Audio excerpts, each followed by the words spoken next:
दोस्तों इस वीडियो में हम आपको फाइनेंशियल आईक्यू बढ़ाने के कुछ टिप्स बताएंगे या आपको ऐसे चीज़ों के बारे में बताएंगे जिससे आप अपने फाइनेंशियल आईक्यू को बढ़ा सकते हैं। क्योंकि अगर आप में पैसे की समझ नहीं है, आपके पास फाइनेंशियल नॉलेज नहीं है, तो आप कितना भी पैसा कमा ले, आप उस पैसे को सस्टेन नहीं कर पाएंगे। आप बहुत ही जल्दी करोड़पति से रोड़पति भी हो सकते हैं अगर आपके पास फाइनेंशियल नॉलेज नहीं है या आपके पास फाइनेंशियल प्लानिंग बिल्कुल भी नहीं है। इस वीडियो में हम आपको 4 ऐसे पॉइंट बताएंगे जिसे सीख करके आप अपने फाइनेंशियल आईक्यू को और भी ज़्यादा डेवलप कर सकते हैं। पहला है दोस्तों अकाउंटिंग।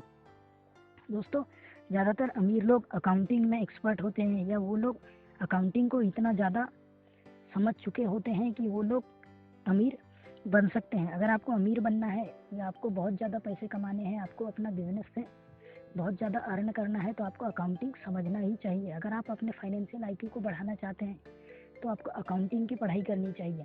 आप इसे ऑनलाइन भी ट्राई कर सकते हैं या ऑफलाइन भी ट्राई कर सकते हैं। आप कई ऐसे बुक्स पढ़ सकते हैं जो अकाउंटिंग पर लिखी गई है, जिससे आपका फाइनेंशियल आईक्यू डेवलप होगा। दूसरे पॉइंट की बात करते हैं। दूसरा है दोस्तों निवेश, जिसे हम कहते हैं इन्वेस्टमेंट। दूसरा पॉइंट है इन्वेस्टमेंट। दोस्तों अगर आपको अपने फाइनेंशियल आईक्यू को बढ़ाना है तो आपको इन्वेस्टमेंट के बारे में बहुत ज़्यादा नॉलेज होना चाहिए। आपको पता होना चाहिए कि किस तरीके से किसी कंपनी का वैल्यूएशन कैलकुलेट किया जाता है, किस तरीके से किसी कंपनी में इन्वेस्ट किया जाता है, कंपनी किस तरीके से परफॉर्म करती है, या आपका इन्वेस्टमेंट किस तरीके से काम करने पर आपको ज़्यादा से ज़्यादा रिटर्न दे सकता है। जब आप इन्वेस्टमेंट के बारे में बहुत ही बेसिक जानकारी भी प्राप्त कर लेंगे तो आपका फाइनेंशियल आईक्यू नॉर्मल लोगों से बहुत ज़्यादा बढ़ जाएगा, क्योंकि नॉर्मल लोगों को बेसिक इन्वेस्टमेंट भी पता नहीं होता है। इसलिए आपको अगर अपने आईक्यू को बढ़ाना है तो आपको इन्वेस्टमेंट के बारे में ज़्यादा से ज़्यादा पढ़ना चाहिए या इन्वेस्टमेंट से रिलेटेड ऐसे ऐसे चीज़ों को समझना चाहिए जो आपके काम आ सके। तीसरे पॉइंट की बात करते हैं। तीसरा है दोस्तों बाज़ार की समझ।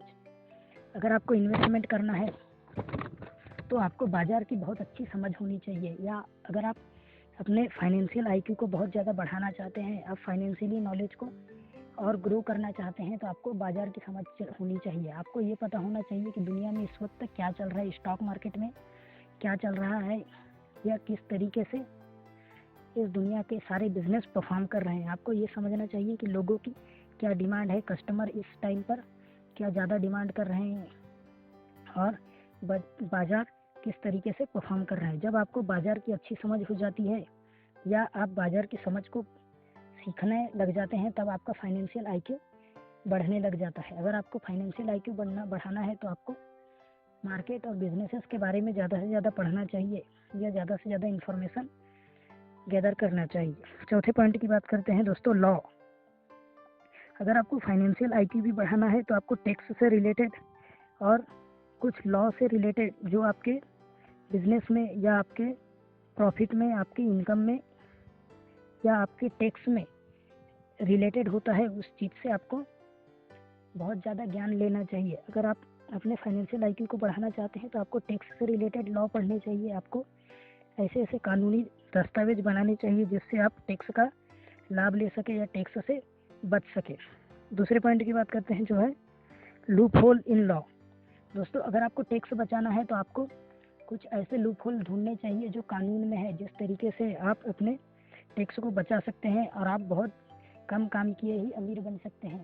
दोस्तों आप किस तरीके से कॉरपोरेशन की मदद से एक ऐसा लूप होल तैयार कर सकते हैं जिससे आप टैक्स से भी बच जाए और आपको जो ओवर स्पेंडिंग होती है वो भी आपके कंपनी के बजट में ही चला जाए। इस तरीके से आप अपने टैक्स को बचा सकते हैं और आप जल्दी से जल्दी अमीर हो सकते हैं। उम्मीद है आपको अगर फाइनेंशियल आईक्यू बढ़ाना है तो ये चारों पॉइंट समझ में आया होगा। पहला हो गया अकाउंटिंग, दूसरा है इन्वेस्टमेंट, तीसरा है बाजार की समझ और चौथा है law related to tax and loophole of law tax. धन्यवाद।